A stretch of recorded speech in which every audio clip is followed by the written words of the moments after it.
Welcome back to the channel. Today, we're diving deep into the explosive Season 1 finale of the Terminal List, Dark Wolf. Episode 7, titled The Wolf You Feed, wraps up Ben Edwards' journey in ways that are both satisfying and heartbreaking, while also setting the stage for an even darker Season 2.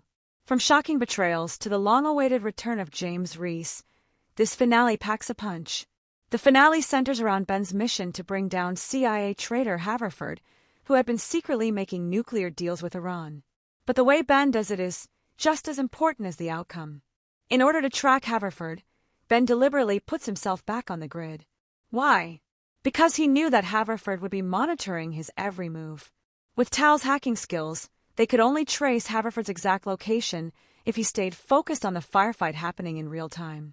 This meant Ben had to hold off waves of armed assailants for a full 15 minutes. If he ended the fight too quickly, Haverford would have cut the signal. So, every bullet fired, every second bought, was part of Ben's larger strategy. Meanwhile, Landry and Mo take out two major players in the Iranian dealings: Artem, the financier for the Quds force, and Cyrus, the mastermind who worked with Haverford to deliver nuclear bearings to Iran's Prime Minister, Youssef Saad. By removing these players, Ben's team dismantled the entire network. Finally, Ben confronts Haverford. Tal uncovers damning messages proving his coordination with Iran, his role in the attack on Ben's team in Germany, and even his order to assassinate Ben with a car bomb, the same bomb that killed Eliza. In a chilling moment, Ben drops the evidence in front of Haverford as police sirens approach. And instead of killing him, Ben makes a calculated decision. He wants Haverford alive, disgraced, humiliated, and locked away forever.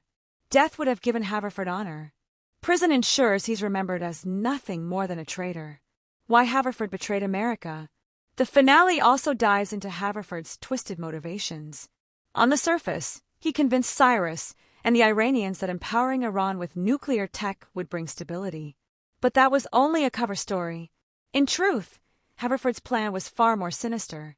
He wanted Iran to become a nuclear threat so that the U.S. and Israel would have no choice but to strike back with overwhelming force. He carried decades of resentment, blaming Iran for tragedies like the Vietnam War's death toll, the 1983 Marine barracks bombing in Lebanon, and countless terrorist attacks. His ideology was simple but dangerous. By giving Iran nukes, he could trigger a full-scale war, one that would finally punish them and justify America's vengeance. But as Ben points out, Haverford's vision would have killed millions of innocent Iranians and pushed the world to the brink of nuclear annihilation.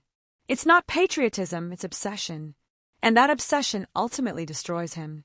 Ben's backstory comes full circle. While Haverford falls, Ben's personal story is also resolved. Much of Dark Wolf Season 1 focused on Ben's life after being dishonorably discharged from the Navy SEALs. He killed a CIA asset tied to ISIS, believing it was the right thing to do. That defiance of authority, that willingness to trust his own moral compass above orders, has defined him ever since. And in the finale, Rafe makes an important observation. Ben isn't just fighting external enemies, he's fighting himself.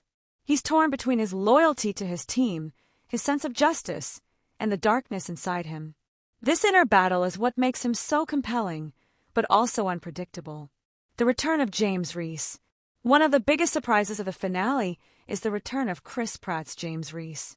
Fans hadn't seen him since the premiere episode, but he shows up in the closing moments to save Ben, alongside half of Alpha Platoon, including Boozer. This reveal is especially important because it ties Dark Wolf directly back to the Terminal List. Knowing that Reece and Alpha Platoon saved Ben makes his eventual betrayal of them in the main series even more tragic. It adds new layers to Ben's character, making his later choices feel heavier and more heartbreaking. Reece also delivers a key line to Ben: "You're on your own from here." This signals that while Reece may still care, he can't protect Ben forever. The torch is being passed, and Ben must walk his own dangerous path. What's next? Ben and the CIA ground branch. With Haverford exposed and his team cleared of all charges, a new opportunity opens up for Ben. Hank Das Hall offers him a chance to join the CIA's elite ground branch. This division is one of the most secretive and lethal units in the intelligence world, specializing in Black Ops missions. Given Ben's skills and his tendency to operate outside the rules, he's a perfect fit.